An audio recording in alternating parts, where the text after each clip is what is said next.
হায় হায়, জঙ্গল যদি আল্লাহ রসুলকে মাইনা ধন্য হইতে পারে, তো যুবক তুমি আল্লাহ রসুলকে মাইনা ধন্য হবে না তো হবে না কেন?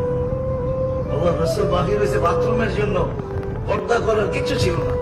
বলছে যাবের, ওই জঙ্গল গুলা ছোট ছোট দূরে দেখা যায়, ওদেরকে বলো না যায় যে আল্লাহ রসুলের জন্য পর্দা করতে। জাবের চিৎকার দিছে, ও ছোট ছোট জঙ্গল, আল্লাহ রসুলের জন্য পর্দা করো, কার আগে কে আসবে? মানুষের যে দ্রুত গতিতে উঠা ছুটা এসব গোল হয়ে দাঁড়ায় পর্দা করছে। আল্লাহ রসুল বাহির হয়ে আসছে, বলছে জাবের নিজ নিজ জায়গায় যেতে যাও, চলে যেতে বলো।